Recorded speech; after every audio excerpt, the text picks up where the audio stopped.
Okay, I want to start today by putting you in a very specific headspace.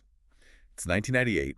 Right. You're sitting in a movie theater, or, maybe you're watching a VHS rental a year later, and you're watching the Coen brothers' cult classic, The Big Lebowski. A cultural touchstone, for sure. Absolutely. So picture the bowling alley scene. You know the one I'm talking about. Oh, yeah. You've got John Goodman's character, Walter Sobchak, this volatile, shouting Vietnam vet who treats league bowling like it's life and death. He's terrified. And he gets into this argument over a foul. Over the line. Exactly. He's screaming about rules, and he literally pulls a handgun out of his bowling bag and points it at the guy on the other team.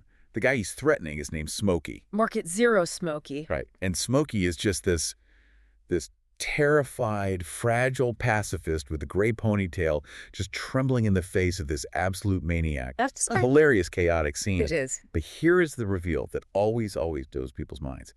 That fragile pacifist, the guy playing Smokey. He wasn't just some character actor they picked out of a lineup. No.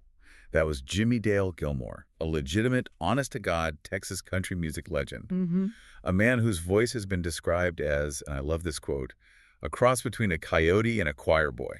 That is maybe the most accurate description I have ever heard. And what's funny is that the character of Smokey, the gentle, slightly confused pacifist, it isn't actually that far removed from the real man. And that is exactly what we are unpacking today. We are doing a deep dive into the life, the music, and the weirdly winding path of Jimmie Dale Gilmore. Right. And I have to say, looking at the research you pulled together, this is not your standard musician gets famous, buys a mansion, retires story. No, not even close. It is a story about geography, about these incredible historical coincidences, and honestly, about the courage to just walk away from everything, to sit in a room and meditate for 10 years. It's wild. Our mission today is to figure out how a kid from the Texas Panhandle helped invent a genre called progressive country, why he vanished into a metaphysical ashram right when he should have been getting famous, and how he ended up as this sort of Zen master of American music. And, of course, a bowling icon. Yeah, can't forget the bowling. Yeah. So let's start at the roots.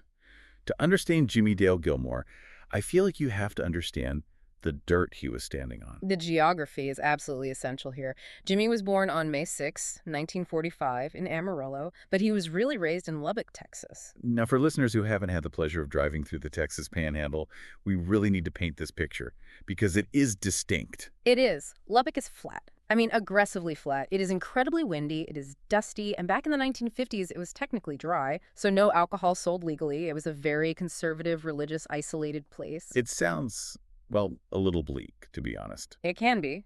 But there is this theory in music history that isolation breeds creativity, and specifically that the wind in Lubbock affects the way people sing. Yeah, it creates this high lonesome sound. You have to sing through the wind to be heard, Jimmy grew up in that environment. And he had the musical foundation right inside the house, didn't he? He did. His father played guitar in a country band. But we need to be specific here. This wasn't the polished rhinestone Nashville sound that became famous on TV later. This was honky-tonk. Okay, let's pause on that term, honky-tonk. We hear it a lot, but what does it actually mean in a technical sense? Great question. So before this era, country music was often called hillbilly music or western swing. Honky-tonk is the music of the bar room. It emerged in the post-war era. It's characterized by a heavy beat so people can dance to it, and lyrics that are very raw. We're talking heartbreak, drinking, infidelity, the hard life. Right. The instrumentation usually features a fiddle and a steel guitar designed to cut through the noise of a crowded, rowdy bar. Think Hank Williams. That is the DNA Jimmie Dale Gilmore was born into. So he's got Hank Williams on one shoulder, he's got the West Texas wind on the other, but then you flagged this specific date in the research, October 15, 1955. You called this his Big Bang moment. This is one of those historical coincidences that feels like it was written for a movie script. Jimmy is 10 years old. He goes to the Fair Park Coliseum in Lubbock for a concert. And the lineup for this single show is just, it's absolutely insane. Lay it on us. Who was there? Okay, so opening the show is a young local kid from Lubbock named Buddy Holly. Okay, legend, right there. Then you have a guy named Johnny Cash. The man in black himself. And the headliner. Don't say it. Elvis Presley. Stop it. All three in Lubbock in All 1955. three on the same stage. And you have to imagine what this does to a 10-year-old boy's brain. Oh, my God. You have the raw storytelling power of Johnny Cash, you have the sex appeal and R&B rhythm of Elvis, and then you have Buddy Holly, who is effectively taking country music and just speeding it up to invent rock and roll. Talk about being at the crossroads. Exactly. Jimmy was standing at the convergence of American music before he even hit puberty. And that night basically rewired his brain. He realized music didn't have to be just one thing, it could be all of it. That explains so much about his later style, because when you listen to Gilmore, he doesn't fit neatly into the country box. He's not just singing about trucks. Right. And as he moved into the 1960s, that palette just kept expanding. He didn't stop at Elvis. He started absorbing the British invasion, the Beatles specifically. And he got really into Bob Dylan and the whole folk and blues revival. So he starts mixing it all up. He started mixing that high, lonesome West Texas sound with the intellectual curiosity of the folk movement. Which brings us to the 1970s, and this is where the legend really begins. He teams up with two other guys who are now considered titans of Texas music, Joe Ely and Butch Hancock. The Holy Trinity of Lubbock, as some people call them. And they form a band with one of the best names in history, the Flatlanders. It's the perfect name. It just owns their geography. But here is the part that confuses me. I look at music history books now, and the Flatlanders are cited as this super influential group. But in 1972, they were kind of a disaster, right? Commercially. An absolute disaster. They went to Nashville to record, thinking they had something special, and Nashville hated them. Why? I mean, if they were so talented, why did Nashville reject them? Because they were weird. They were doing something that didn't exist yet. They were playing country music, but the lyrics were poetic and strange, very Dylan-esque. And this is a key detail. They used a musical saw. A musical saw? Like a literal carpentry saw that you play with a bow? Yes. Steve Wesson, their bandmate, played the musical saw. It makes this eerie, ghostly, high-pitched sound, almost like a theremin in a sci-fi movie. Wow.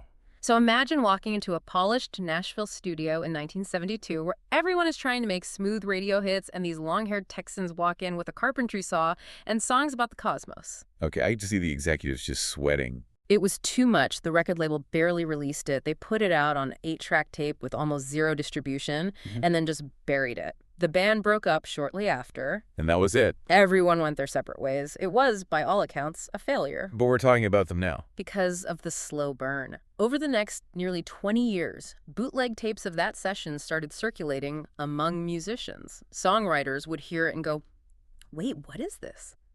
It became a secret handshake. Finally, in 1990, nearly 2 decades later, Rounder Records reissued the album. And they gave it that incredible title. More a legend than a band. That is such a flex. I love it. It really is. And by 1990, the world had finally caught up. We had alternative country and Americana by then. People realized the Flatlanders had basically invented that sound 20 years too early. It's the classic ahead of their time story. So the Flatlanders break up in the 70s. Joe Ely goes on to have a rocking solo career. He tours with The Clash, actually. Right. Butch Hancock keeps running. But Jimmie Dale Gilmore? He takes a left turn. A hard left turn. This is the metaphysical detour, and I think this is what makes Jimmy truly unique. Most people, after a band fails, they either quit music to sell insurance or they hustle harder. The grind. They move to Nashville, they get a job waiting tables, they write songs every day, the standard playbook.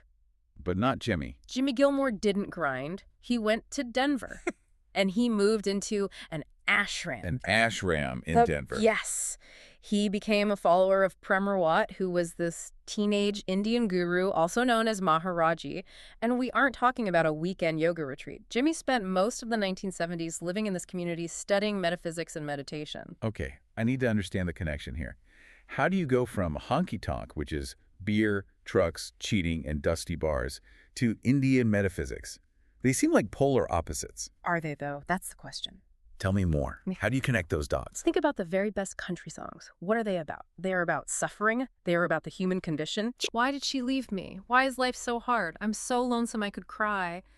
Metaphysics asks the exact same questions, just with a bigger vocabulary. It asks, what is the nature of suffering?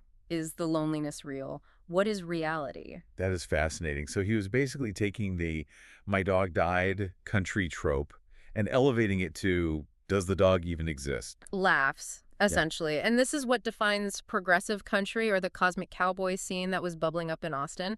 It's this collision of the redneck and the hippie. Right. It's guys who wear cowboy boots but read Eastern philosophy. Jimmie didn't see a contradiction. He realized that the high lonesome sound was actually a spiritual sound. It was searching for something. But for his career, surely this was suicide. He vanished for a decade. In the short term, yes, he was a ghost in the industry. But this is the key insight for our listeners. Sometimes stepping away creates the mystique that makes you a legend. When he finally came back to Austin in the 1980s, he wasn't just another guy looking for a gig. He was different. He was the sage. He had this weight to him. He had lived a different kind of life. He brought the metaphysics back to the music. Exactly. So let's talk about the return. It's the 1980s. He decides he's ready. He moves to Austin, which is really booming as a music hub by then. Right. And he launches his solo career properly. He releases his first solo album, Fair and Square, in 1988. Then comes After a While in 1991. And the critics absolutely loved it. They went nuts. He starts getting Grammy nominations, and if you look at the categories, it tells you everything about his versatility. Okay. In 1993, he was nominated for Best Contemporary Folk Album for Spinning Around the Sun. Contemporary folk. Got it. Then in 1996, another nomination for Best Contemporary Folk Album for Braver Newer World. So consistent. But then, later in 2005, he gets nominated for Best Traditional Folk Album for Come On Back. Ah, so he can do the new stuff and the old stuff. Precisely. That album, Come On Back, was a tribute project. He recorded songs his father loved, so he went from the ashram back to the very roots we talked about in the beginning. I want to drill down on his voice for a second. Because if you've never heard Jimmie Dale Gilmore, it's hard to explain. It's not smooth. No, it is not smooth. It's incredibly distinctive. It's nasal, and it has this heavy vibrato, that wavering sound. Some people call it a warble. A warble. It's not pretty in the conventional pop sense. It's haunting. It sounds ancient. It sounds like the wind in Lubbock. And I have to imagine that voice and that face is what drew in the filmmakers. 100%. Directors love authenticity. And Jimmie just radiates it. You can't act that kind of weariness and peace. Which brings us right back to the Big Lebowski. The Coen brothers needed someone to play Smokey. The character is a pacifist, but he's in a bowling league, which is a very working-class, structured environment. Casting Jimmie was genius because Jimmie is that paradox. He's the country boy who went to the ashram. He doesn't have to act like a guy who has seen some things and decided to be peaceful. He is that guy. Over the line. It's perfect. And that wasn't his only role. He actually played himself in a movie, right? He did.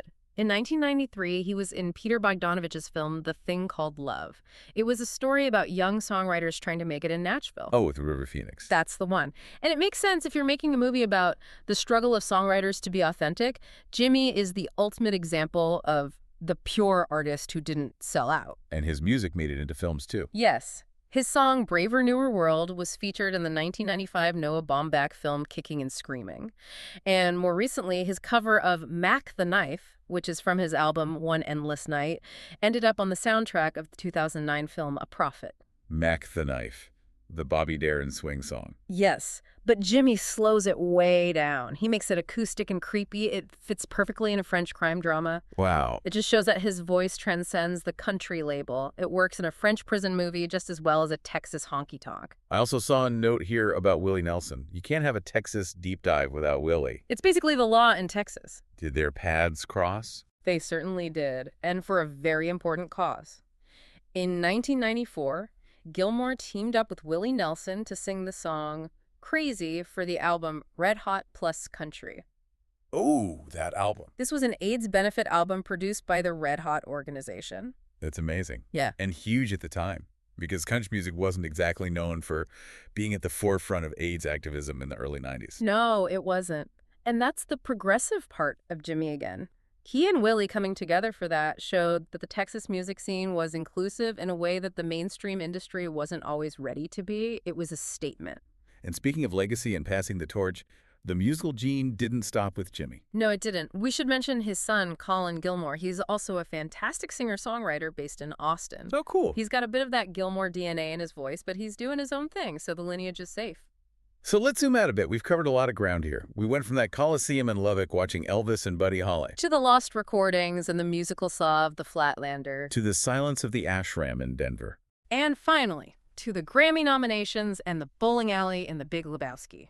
When you step back and look at the whole map, what is the core lesson here? What defines Jimmie Dale Gilmore? For me, it's the redefinition of success. How so? Well, the music industry tells you that success is a straight line. You start, you get a hit, you get a bigger hit, you play stadiums. Jimmy proved that success is actually about identity. Right. He didn't fit in Nashville, so he didn't go. He needed spiritual answers, so he left the business entirely. He let his first band be a failure for 20 years before capitalizing on it. Play the long game. The longest game. And because of that, he never became a parody of himself. Yeah. He never became just another oldies act.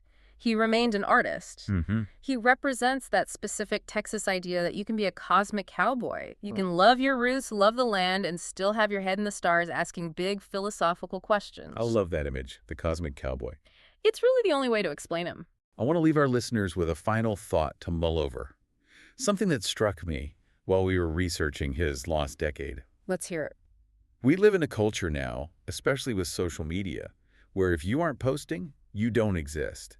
If you aren't optimizing your career every single day, you feel like you're falling behind. The hustle culture, it's relentless. Exactly. But Jimmie Dale Gilmore stopped. He just stopped. And everyone probably told him he was crazy. You're throwing it all away. But looking back, that silence, that's where the magic accumulated. Yeah. If he hadn't gone to the ashram, he wouldn't be the Jimmie Dale Gilmore we know. He'd just be another country singer. That's a powerful takeaway. The pause isn't the end of the song. It's part of the rhythm. Precisely. So if you're feeling stuck right now, or if you feel like you've stepped off the path, maybe you're just in your ashram phase. And the best work your legend phase is waiting for you when you're ready to come back. I love that a lot. Thanks for joining us on this deep dive into the Flatlands and the cosmos with Jimmie Dale Gilmore. It's been a pleasure. See you next time.